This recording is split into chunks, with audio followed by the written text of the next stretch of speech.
At some point, everybody wakes up and realizes they only have so much money. And when they get to that point, they're struck with the reality that it's up to them to make it stretch.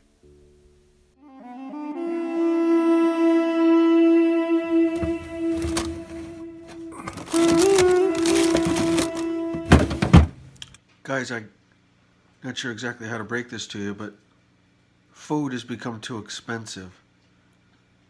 And every time I go to the grocery store, it's like $80 for some chips and some salsa and maybe a couple of hamburgers. So we're going to make a pretty major change here. The only food that you'll be consuming for the month of February will be the food that we've already purchased, that's already here in the cupboards, in the refrigerator. I don't think we can go far. I just want you to know this is necessary. Okay?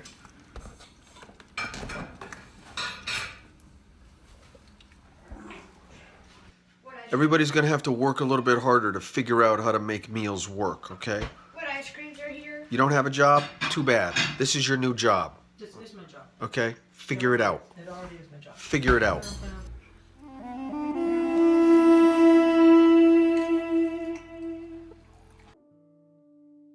At some point in time, I became convinced that in order to be happy, you had to go to exotic locations and always go to the most prized events around the world. And eventually, I was stripped of all my money.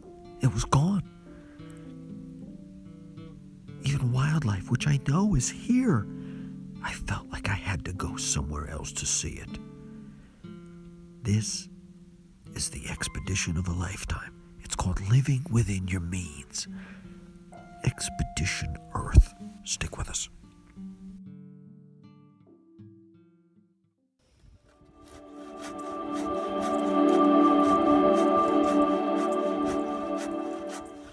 Whenever you take a stand and make a proclamation that you're no longer going to be spending money on things that were not in the budget, things begin to break.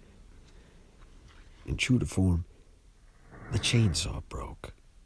It exploded right after I made this decision.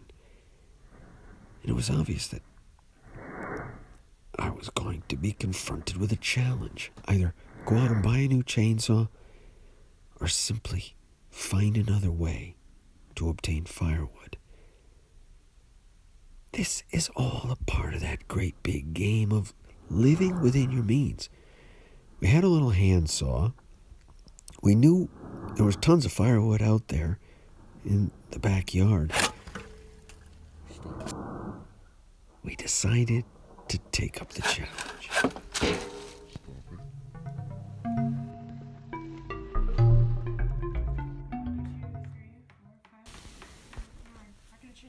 I know it seems ridiculous, but I'm obsessed with going places. I never really feel okay in my own skin. Whenever there's a chance to take a break or go on a vacation, it feels like I've got to go at least 1,000 miles away. It's a recipe for financial destruction. Why is it that you like to play these games? They're fun. What's fun about them? They're games. What's the object of the game? To Start have out- the most money. Answer the... And to make matters worse, I can't stand to go to the same place twice. Every year, the journey to the next expedition gets steeper and more narrow. Always trying to top the last one.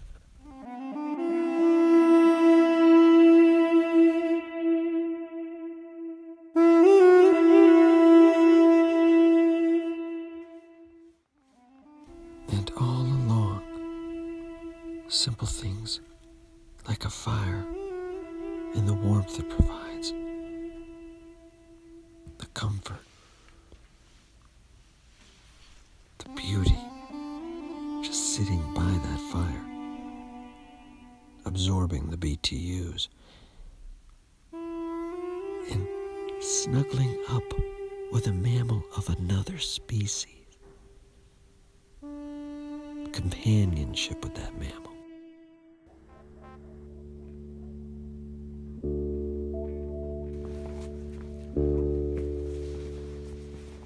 Scott Tucker here, Expedition Earth. We're on the eve of an enormous snowstorm, February 8th, 2017. I'm sitting inside doing some research, and all of a sudden I hear these owls going berserk. There's got to be at least 3 or 4 of them calling to each other right across the street here in Madison, Connecticut. This is absolutely crazy. Take a listen.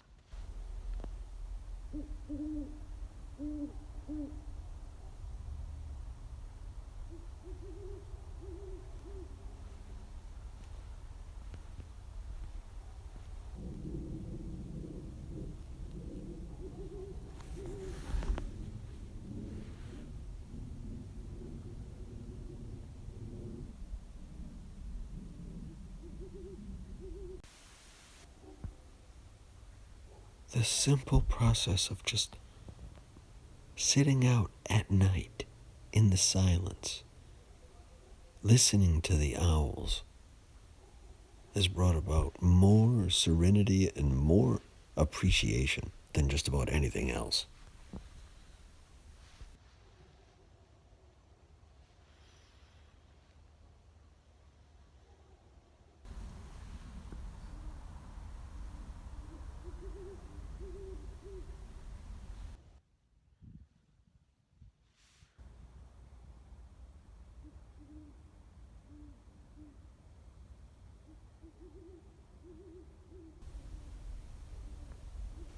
This was absolutely insane. I didn't come out for at least 20 minutes, because usually when you come out, when you hear owls, they stop. But this time I was extra careful to reduce any noise. They snuck out here. I got underneath them, and the damn things just kept going. At least, I'd say 2 pairs. I think they are great horned owls. We're going to have to double check. We'll go back to the laboratory, listen to the calls. Who cooks for you is the barred owl, and I don't believe that's what we had. But the long story short, this was amazing. Right across the way from our home here in Madison, Connecticut, owls calling to each other on the eve of a fantastic snowstorm. Could be at least a foot of snow, which is pretty major here for southern Connecticut. Scott Tucker, Expedition Earth. Stick with us.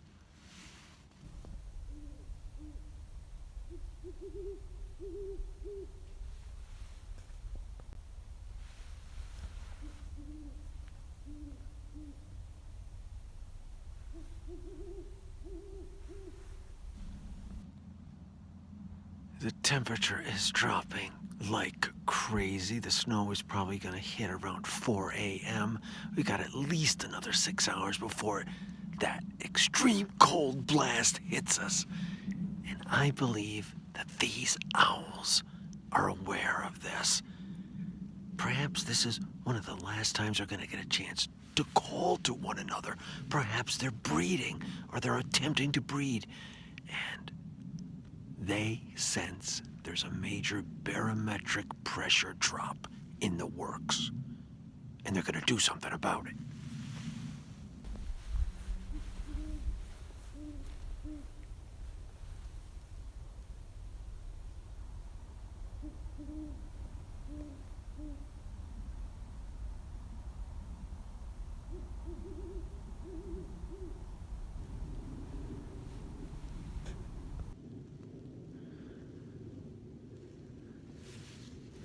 You have no idea of the sensitivity of your ears until you're out here at night listening for owls. The human ear is capable of hearing so much more than you realize. Airplanes sound like explosions when you're trying to listen for an owl. You can't hear a damn thing in the plane is just simply passing above. Same thing with a car in the distance. You can't hear a damn thing. The human ear is amazing. And on the same token, it's nothing compared to what a dog can sense.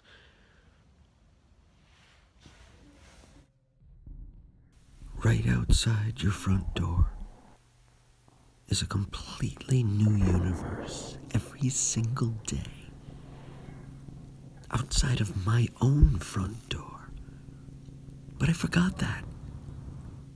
My head became swelled with ideas that I had to go somewhere else. The action was somewhere else. Molecules and atoms. Stardust from billions of years ago is waiting to be discovered on your own street, as well as the jewels called your neighbors.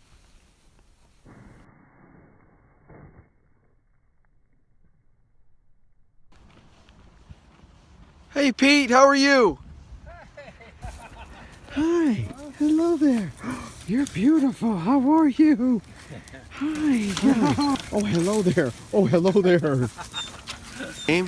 My son and I, we seem to bond over football, so we're gonna, we're definitely gonna watch it. I have an interesting theory about all this political stuff going on, all this banter, all this division in the country. I have a suspicion that many people are playing out some of their childhood misgivings and some of their childhood hurt in the election. In other words, you can see the country has been divided almost equally between the two candidates, and now, of course, the election's over. But my theory is that people that hate Trump are triggered by something that happened in their childhood that resembles Trump. And then people that hated Hillary were triggered by something that happened in their childhood that happened with a person of that same type of personality. Any thoughts on that? Could be. Yeah, I just think the guy is out of his mind. Well, yeah, you're not the only one, I'll tell you. Not the only one. I'm just sorry it happened. I know, me too. Me too. Yeah, you have places values where they... You know, Race is 10 years old. He's got no axe to grind. He's got very little. And he absolutely despises Trump. He despises. See, good. So the political process, I am much more interested in the anthropology of it all, the psychiatry of it all. So it's like I'm trying to avoid getting involved in a fight about anything because it just doesn't make much sense for me. But I'm curious to see why have people drawn the line where they did and decided, because there's people that are equally obsessed with the fact that their ideology is right. You know what I'm saying? Like, as much as, say, for example, one person hates the Republican or the Trump ideology, there's another person that absolutely despises and hates the democratic process. Like, we're a country of great... That's what we're all about. Isn't it amazing, though? It seems now more than ever. Yeah.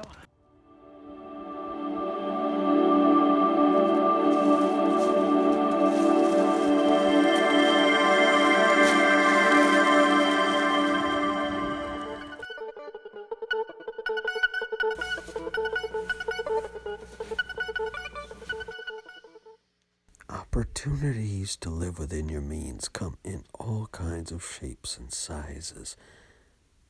Snowstorms are an opportunity. You can easily hire somebody to come plow your driveway, or you can do it yourself. Better yet, don't even plow it. Open your mind to something completely different when it comes to moving the snow. People call this heart attack snow. It's about 16 degrees Fahrenheit.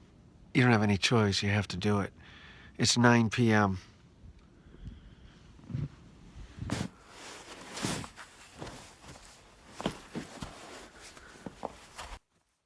I think it's no wonder we do not see the magic in the moment.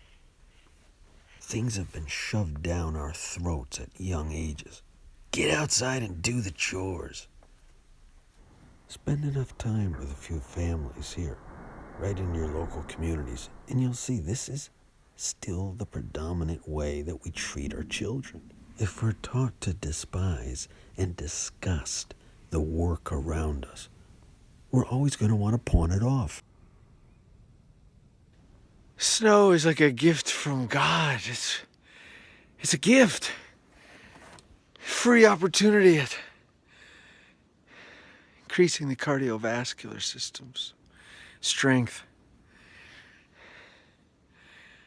And the peace that you feel out here. There's no artificial universe like a television or a electronic device. It's pure peace out here in the driveway. About 9:30 at night. Nobody's asking me any questions. Nobody's demanding any answers. It's a gift from the universe. Thank you.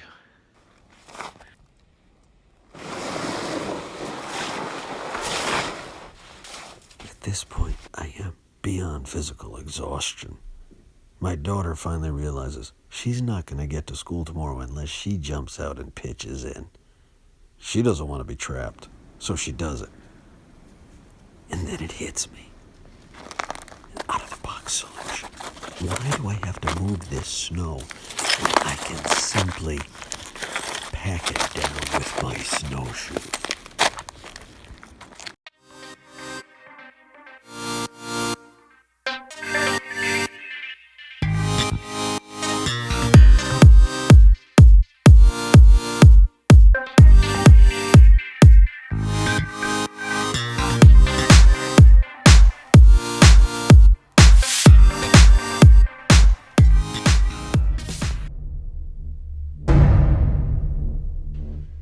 February 9th. It's only a few days after we made the proclamation. We all decided there is going to be no more food purchases. And what did you do? I thought you were going to actually support me in the effort. What do you mean we're out of meat products? We're not out of anything. Look at all the stuff in here. Look at this. Look at this. There's tuna. Look at this. There's beef barley soup. Look at this. Sardines. Look at this. I never ate these either. Look at these. Anchovies. Pepperoni. Pickles. What are you doing?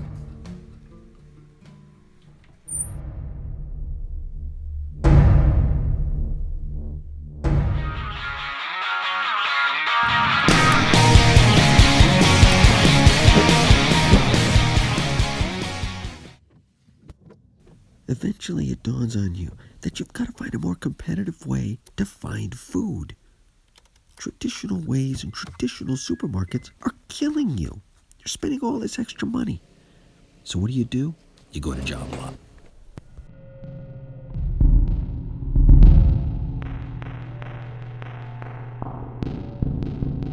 I actually remember going to Job Lot on Christmas, figuring, what the hell?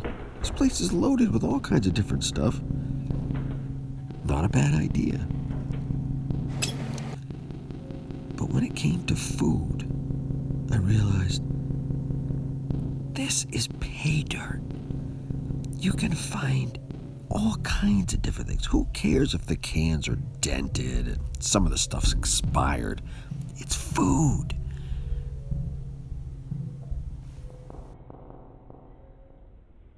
Even the bird seed is at a most incredible $1 per suet packet. Some of the most valuable sources of protein, only $2.50 a pound. Absolutely amazing. What was I doing wasting my time at these high-priced markets? The merchandise is broken, but the seal is still intact. Some of these foods I may not have ever been eating, but what the hell? It's cheap. Eat it.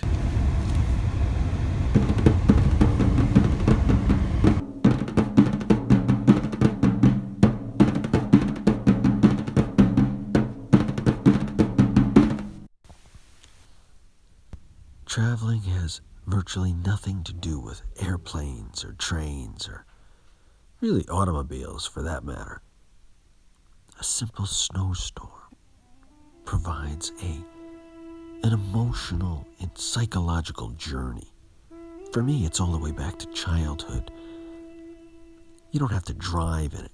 Like I said, you could just go outside and walk in it, but the snow is really an incredible miracle. If you look at the physically impossible scenarios that have to all coalesce for snow to even occur, it's amazing. And yet people get stressed out and freaked out over the whole thing. They miss the magic every single year. And they even complain about it. Snow provides a whole new perspective.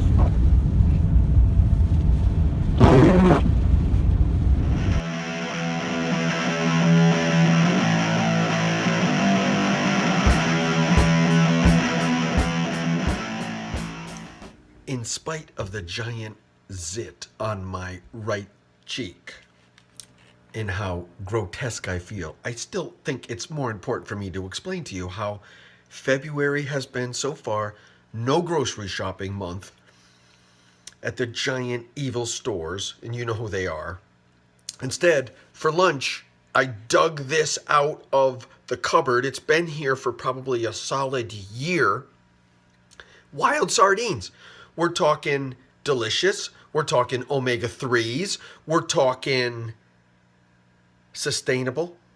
This stuff is going to be sustainable. You can harvest this in the oceans. Everybody wins. Win, win, win, win!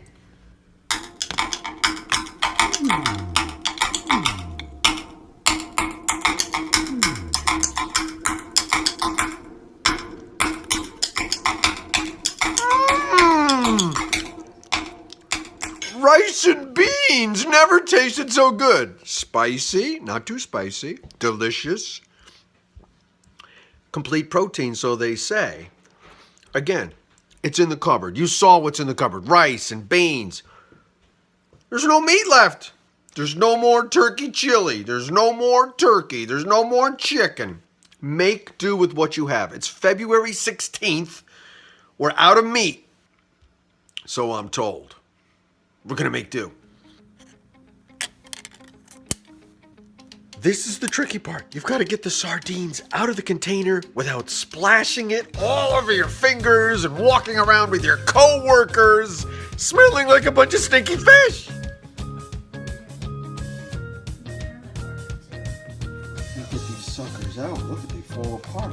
They're falling apart. I can't get them out. This is driving me crazy. Come on. Here we go. Here we go. We got one.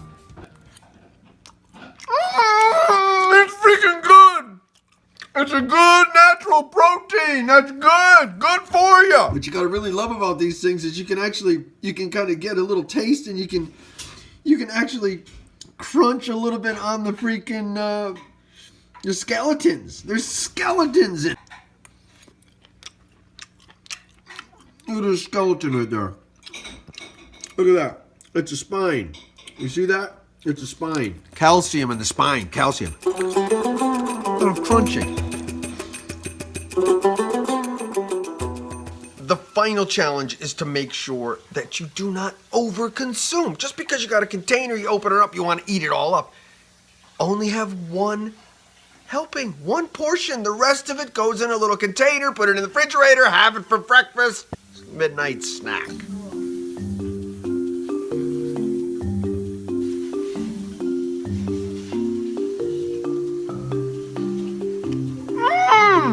It's so good. You didn't believe it. Sardines. Who knew? It's only 11:08 a.m. There's I'm not freaking enough. starving. Expedition log. February 17th, 2017. I'm freaking starving. It's only 11:08 a.m. There's not enough food left in the house to give me proper snacks in the middle of the day. I've got extra things for lunch. I think I gotta dive into my lunch early. It's only 11:08. I can't make it. I gotta eat my lunch early.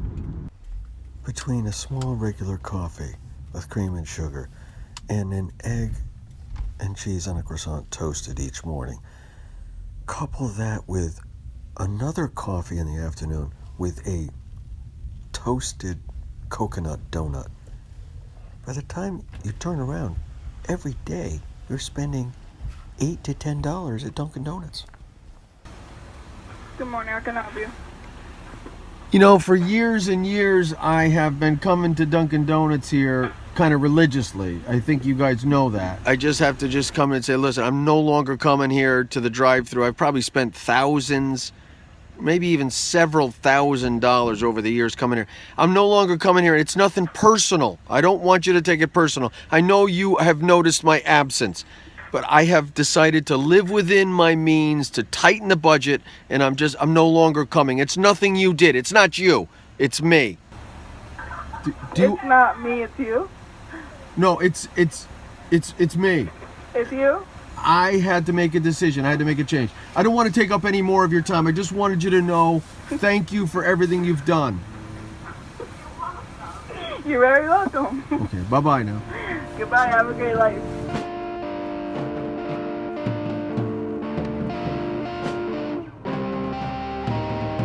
Bye-bye, thank you, bye-bye. Today we sat the kids down and explained that we're putting the house on the market. I did my best to paint a picture about interest and how banks are earning money on us for doing absolutely nothing but giving us the right to live in the house we already bought. As you can imagine, the whole thing did not go over very well, and there was quite a bit of emotion spilling out into the room. I guess that's what it's all about. We're attached to these things like credit cards and emergency money, quote unquote emergency money, the homes we live in, the cars we drive, and these mechanisms that we think bring about happiness. They're all killing us. Learning to live within one's means is so simple, yet it's hard to teach. I must admit, I don't think I really understand how to do it myself. But I know one thing. No grocery shopping the month of February. It's a great place to start.